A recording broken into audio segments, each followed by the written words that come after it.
सुनने लगे तो अधिकतर लोग उसको डांट करके कहते हैं आगे बढ़ो, या मान लीजिए रुक भी गया तो 10 मिनट के बाद सोचता है कि यदि रिक्शा नहीं चलाएंगे तो शाम को बच्चों को रोटी कहां से आएगी। हम लोगों के पास इतना पर्याप्त परमात्मा ने दिया है, सुबह भी कथा सुन सकते हैं, शाम को भी सुन सकते हैं, दिन में भी सुन सकते हैं, रात में भी सुन सकते हैं। रहने के लिए मकान दिया, खाने के लिए रोटी दिया, पहनने के लिए कपड़ा दिया, बोलने के लिए जुबान दिया, सुनने के लिए कान दिया, देखने के लिए आंख दिया, चलने के लिए पैर दिया, कुछ दान करने के लिए हाथ दिया। सब कुछ भगवान ने दे करके भेजा है। इसके बाद भी हम लोग कहते हैं हमारा नसीब खराब है, भगवान ने हमें कुछ दिया नहीं। और क्या भगवान दे भाई, और क्या चाहिए। एक अंधा व्यक्ति है, रोड से जाता है, लोग आवाज लगाते हैं भैया बगल हो जाओ। जी सरकार बगल हो रहा हूं। आपने कभी विचार किया कि वो सोचता क्या है। कोई एक दौड़ करके आता है, उसका हाथ पकड़ कर अरे भैया इधर हो जाओ, नहीं धक्का लग जाएगा। आप तो बोल करके चले जाते हैं लेकिन बाद में सोचता है वो। ये सब कोई ऐसा नहीं सोच सकता। बहुत कम लोग होते हैं जो उसके अंदर की वेदना को समझते हैं। कभी आप जाकर किसी अंधे से पूछिए, पूछना, कोलकाता नहीं सही में कह रहा हूं कि पूछना किसी अंधे से, किसी बहरे से पूछना, किसी लंगड़े से पूछना, किसी लूले से पूछना, उससे पूछना भैया आपको कैसा अनुभव होता है, आप क्या सोचते हो। उसका एक ही जवाब होता है कि यदि भगवान मुझे नेत्र दिए होते तो मैं भी दुनिया को देखता, भगवान को देखता। एक बहरा व्यक्ति होता है, वो चला जा रहा है, पीछे से लोग आवाज देते हैं, जब नहीं सुनता तो उसको गाली देते हैं, चला जाता। बार बार मुड़ करके देखता है, बार बार हाँ भैया क्या बताए, क्या बोले। लोग गाली दे के बोलते हैं अरे निकलते, अर्थात उसे घृणा करते हैं। वो अपने मन में सोचता है मेरा कौन सा ऐसा अपराध था जो मेरे कान को छीन लिया, आपने श्रवण को छीन लिया। हम लोगों के ऊपर कोई विपत्ति आ जाए दौड़ करके भाग जाएंगे। एक लंगड़ा व्यक्ति जब कोई आफत विपत्ति आती है तो भागने को सोचता है, लेकिन उसके पैर साथ नहीं देते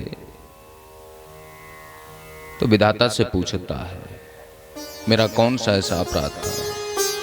एक गूंगा व्यक्ति होता है, बोल नहीं पाता, उसकी जिह्वा साथ नहीं देती तो लोग मजाक उड़ाते हैं अरे गूंगा है, फिर उसको इशारे से समझाते हैं। आपने विचार किया कभी? नहीं किया। ये सारी व्यवस्था भगवान ने देकर के भेजा है। इसके बाद कहते हैं हमारा नसीब सही नहीं है, हमारा भाग्य सही नहीं है, भगवान मेरा साथ नहीं दे रहा है। और क्या देगा भाई, और क्या चाहिए।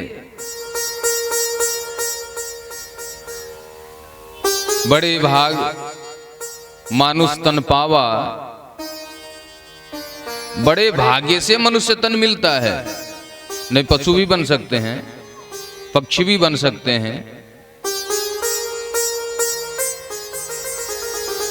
हम लोग अपने घर में रहते तो लगता है कि सारा दुनिया का कष्ट भगवान ने हम ही को दे रखा है। कभी आप बाहर निकल करके देखिए, ऐसे ऐसे प्राणी पड़े हैं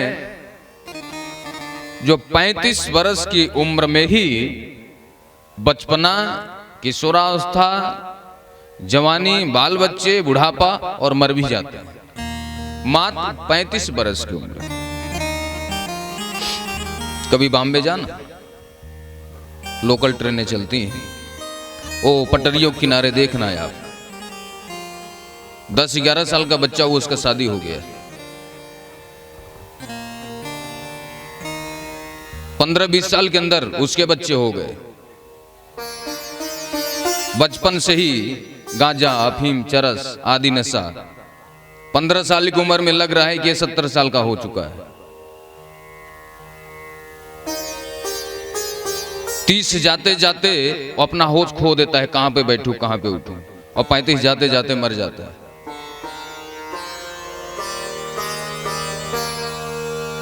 उसके जीवन में कहां करता है, वो भी तो मनुष्य तन पाया है।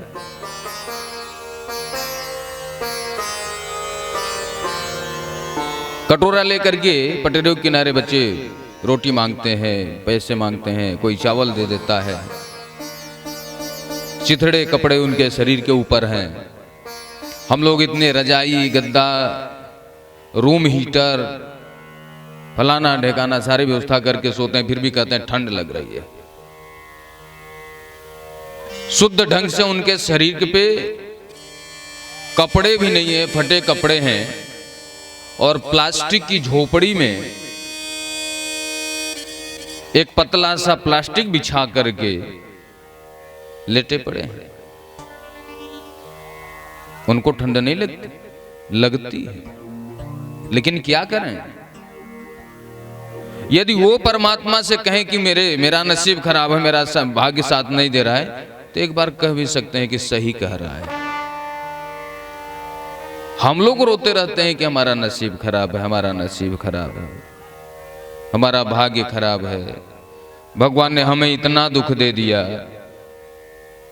हमारा कोई साथ नहीं दे रहा है, मैंने सबका साथ दिया, मेरे साथ सबने बुरा किया। कि क्या नाटकबाजी। भगवान इस बात को सुन करके अफसोस करते हैं कि इसको इतने बड़े घर में क्यों भेज दिया, इसको भेजना था वहीं पे, लेकिन गलती से मैंने इसको भेज दिया यहाँ पे। आपके दरवाजे पे कोई आ जाए और आपने अपनी प्रसन्नता से उसको 5 किलो चावल दे दिया, और वो लालची व्यक्ति है, उसने कहा अरे 5 किलो चावल में क्या होगा, कम से कम 10-15 किलो मिलता, तो आप ये जरूर सोचोगे कि मैंने गलती किया 5 किलो देकर के, इसको 1 किलो ही देकर के विदा करना चाहिए था। लालची आदमी है। और भगवान भी उसी तरह सोचता है कि जब इतना देने के बाद ये रो रहा है तो गलती होगी, अगली बार उसको वहीं पे भेजूंगा जहां के लिए रो रहा है। तो आप ये प्रयास करो, ये कोशिश करो, जितना मिला है उतने में ही संतोष करो। यदि ज्यादा पाने की इच्छा रखते हो आप तो अच्छे कर्म करो। केवल सोच रखने से ज्यादा नहीं मिल जाएगा कि रात दिन यही सोचते रहो हमें ये मिल जाए वो मिल जाए। ऐसी व्यवस्था नहीं है कि केवल सोचने से मिल जाए। आप कर्म करेंगे तब मिलेगा। एक कोई मजिस्ट्रेट होता है, IAS PCS अधिकारी होते हैं, वो एक दिन में ही नहीं बन जाते। जो IAS PCS की तैयारी करते हैं उन बच्चों से जाकर के पूछो, 16 से 18 घंटे पढ़ाई करते हैं। बाकी सारे बच्चे मोबाइल में बिजी हैं, दुनियादारी में बिजी हैं, लेकिन वो बच्चे सारे ये सब साधन को किनारे रख देते हैं, क्योंकि उनका लक्ष्य अलग है। आपको भी बड़ा बनना है तो अपना लक्ष्य निर्धारित कीजिए कि मेरा लक्ष्य क्या है, कहां पे जाना है, क्या पाना है। अवश्य मिलेगा वो, लेकिन चढ़ना तो है हिमालय के ऊपर। बस नीचे बैठ गए मैं चढ़ूंगा ऊपर, मैं चढ़ूंगा ऊपर, नहीं हो सकता। भगवान गोविंद वही कहते हैं कि ब्रजवासियों ने यह नहीं कहा कि प्रभु हमें धन दौलत संपत्ति चाहिए, ये नहीं कहा। उन्होंने एक ही शब्द कहा कि प्रभु आपका दर्शन होता रहे, इसके अलावा और कुछ मुझे नहीं चाहिए। हम लोग भगवान से धन मांगते हैं और भक्त भगवान से धन नहीं मांगते। हम लोग भगवान से मांगते हैं और भक्त भगवान को मांगते हैं। वो जो भक्त होते हैं ये नहीं कहते धन चाहिए, एक गरीब, बहुत गरीब था, तो एक बार भोलेनाथ को दया आ गई, माता पार्वती को दया आ गई। पार्वती माता कहती है कि इसको कुछ दे दो, बहुत गरीब भक्त था। स्वामी इसको कुछ दे दो, गरीब आदमी है, भक्त भी है। बोले क्या करूं, इसको दूंगा तो लेगा ही नहीं। बोले क्यों? अरे वो हमें अपने घर में बिठाना चाहता है। अरे महाराज आप दे के तो देखो सही। तो भगवान भोलेनाथ ने क्या किया, रास्ते से दोनों पति पत्नी जा रहे थे, मुद्राओं की एक थैली उसके सामने कुछ दूरी पे भगवान ने रख करके चले गए। वो गरीब गया वहां, देखा, उस पोटली को खोल करके देखा तो उसमें असरफी मुद्राएं पड़ी थी। वो जा रहा था लकड़ी काट करके बेचने के लिए, वहीं पे आसन लगा के बैठ गया कि जिसका होगा वो आएगा तो उसको दे देंगे। सुबह से शाम हो गई, नहीं उठा, पूरी रात बैठा रहा। एक दिन बीत गया, 2 दिन बीत गया, 3 दिन बीत गया। भगवान भोलेनाथ एक राजा का वेश धारण किए आए और बोले भैया मेरा है, यहाँ पे गिर गया था, मेरे सैनिक ले जा रहे थे, मुझे दे दो। पहले तो बोले तुम रख लो, फिर जब बोले नहीं महाराज मैं उसका इंतजार कर रहा हूं कि जिसका होगा वो आएगा तो उसको दे देंगे, तो बोले मेरा है, मुझे दे दो। लेके चले गए भोलेनाथ। बोले देखा देवी मैंने इसको दिया, लिया नहीं इसने, तो एक बार और प्रयास करो। तो भगवान भोलेनाथ ने रात्रि में आए और उसके झोपड़ी के ऊपर, दरवाजे के ऊपर झोपड़ी, उसके ऊपर वो पोटली रख करके दूसरी पोटली रख करके चले गए ताकि पहचानना। सुबह जब जगे दोनों पति पत्नी, दोनों ने देखा कि एक पोटली यहां पे पड़ी है। ये कौन दिया है भाई धन, किसका है ये? तो उस धन को, उस पोटली को लेकर के वो पहुंच गया राजा के पास। बोले महाराज हमारे घर में किसी ने पोटली डाल दिया था, ये मेरा नहीं है, इसको आप राजकोष में ले लो या आप पता करवा के दे दो उसको। राजा ने पता करवाया तो किसी का निकला नहीं, भगवान देके गए तो किसका निकलेगा, तो उसको राजकोष में रखा गया।